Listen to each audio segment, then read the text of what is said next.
Elon Musk के party बनाने पर क्या बोले डोनाल्ड ट्रंप। ट्रंप ने फिर दी सभी देशों को खुली धमकी। टेक्सास में क्यों आई इतनी खतरनाक बाढ़। पाकिस्तान के दोस्त तुर्की को लगा बड़ा झटका। तालिबान ने पाकिस्तान में मचाया कत्लेआम। नमस्कार, द न्यूज़ 15 देख रहे हैं आप। मैं हूं आपके साथ तनुज दीक्षित। आप सभी का बहुत बहुत स्वागत है हमारे खास प्रोग्राम दुनिया के हालचाल में। दुनिया के हालचाल में इन बड़ी खबरों पर विस्तार से चर्चा करते हैं और शुरुआत करते हैं अमेरिका से।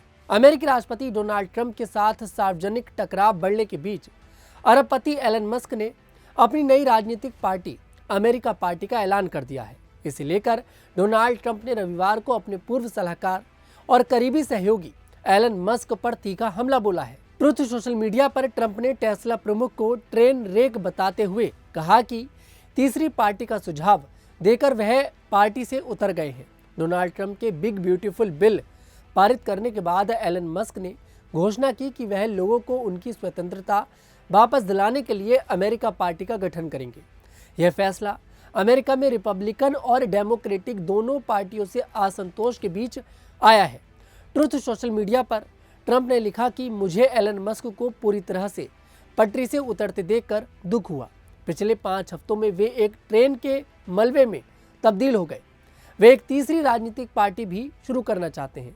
इस तथ्य के बावजूद कि संयुक्त राज्य अमेरिका में काफी सफल नहीं हुई है, ऐसा लगता है कि सिस्टम उनके लिए डिजाइन नहीं किया गया है। अमेरिकी राष्ट्रपति ने आगे कहा कि तीसरी पार्टियां केवल पूर्ण व्यवधान और अराजकता की ओर ले जाती हैं और वॉशिंगटन में कट्टरपंथी वामपंथी डेमोक्रेट्स के साथ यह सब कुछ हो चुका है, जिन्होंने अपना आत्मविश्वास और अपना दिमाग खो दिया है। दुनिया के हालचाल में दूसरी खबर भी अमेरिका से ही है। अमेरिकी राष्ट्रपति डोनाल्ड ट्रंप ने अपने सोशल मीडिया हैंडल ट्रुथ पर एक खुली चेतावनी जारी की है। उन्होंने कहा है कि कोई भी देश जो ब्रिक्स की अमेरिका विरोधी नीतियों से जुड़ता है उस पर 10% अतिरिक्त टैरिफ लगाया जाएगा बिना किसी अपवाद के।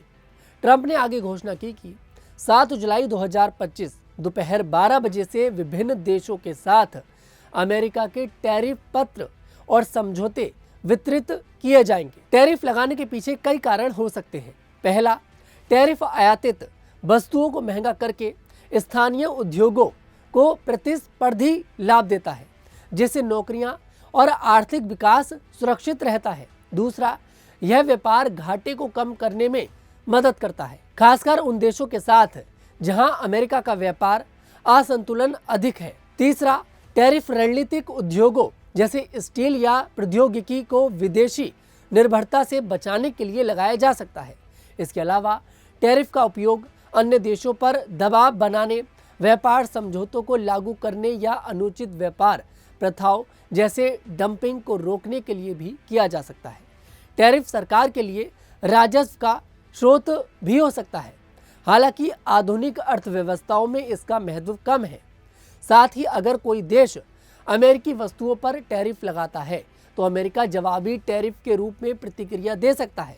इस नीति से वैश्विक व्यापार और कूटनीतिक संबंधों पर गहरा प्रभाव पड़ सकता है। अब दुनिया के हालचाल में तीसरी खबर में बात करेंगे अमेरिका के उस शहर की जहां पर इस समय भयानक बाढ़ आ रखी है। अमेरिका के टेक्सास में अचानक हुई बारिश के बाद बाढ़ आ गई। इलाके में इतने कम समय में बाढ़ की स्थिति बन गई कि लोगों को बचाव के लिए समय तक नहीं मिला। वहीं बाढ़ से जुड़ी घटना में अब तक 82 लोगों की मौत हो गई है। अधिकारियों ने बताया कि टेक्सास की बाढ़ में जान गंवाने वालों में गर्मी की छुट्टियों में आयोजित शिविर में भाग ले रहे कई बच्चे भी शामिल हैं। फिलहाल मौके पर बचाव का कार्य जारी है।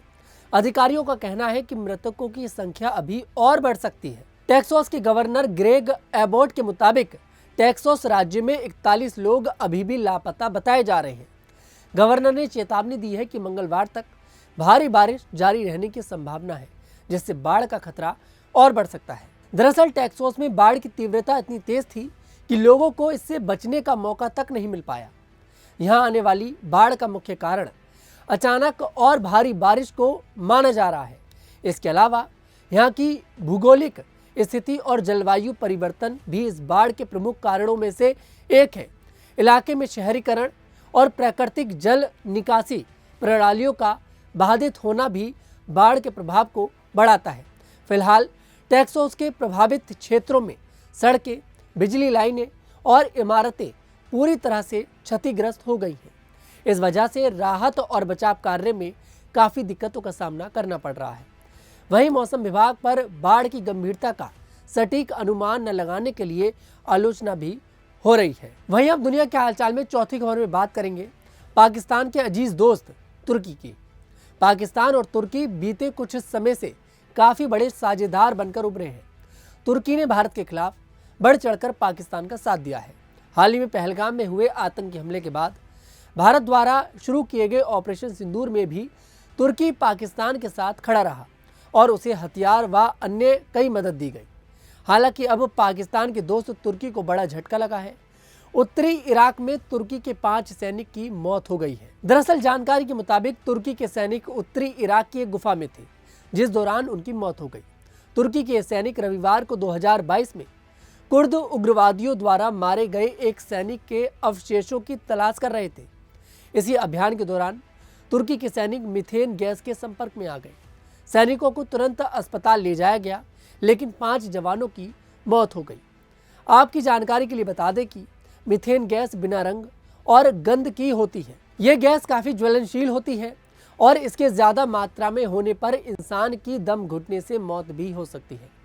तुर्की के रक्षा मंत्री की ओर से दी गई जानकारी के मुताबिक गुफा में 19 सैनिक मीथेन गैस के संपर्क में आए थे, जिसमें से 5 जवानों की मौत हो गई। वहीं अब दुनिया के हालचाल में आखिरी और 5वीं खबर में बात करेंगे पाकिस्तान और तालिबान की।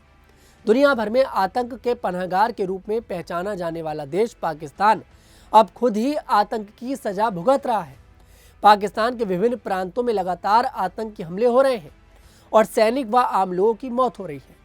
पाकिस्तान में बैठे आतंकी पाकिस्तानी सेना के जवानों को लगातार मौत के घाट उतार रहे हैं। अब उत्तर पश्चिमी खैबर पख्तूनख्वा प्रांत में पाकिस्तानी तालिबान के आतंकियों ने पाकिस्तान के अर्धसैनिक बल के 3 जवानों की हत्या कर दी है। जानकारी के मुताबिक पाकिस्तान तालिबान से जुड़े आतंकवादियों ने अर्धसैनिक बल के 3 जवानों को कथित तौर पर 2 दिनों तक बंधक बनाकर रखा था। इसके बाद आतंकियों ने जवानों की हत्या कर दी। स्थानीय पुलिस की ओर से रविवार को ये जानकारी जारी की गई। पुलिस ने बताया कि अर्धसैनिक बल के 3 जवानों के शव पहाड़ी क्षेत्र में पाए गए हैं। आज की दुनिया के हालचाल में सिर्फ इतना ही। मैं तनुज दीक्षित फिर आपसे मुलाकात करूंगा। तब तक के लिए हमारे साथ देखते रहिए द न्यूज़ 15।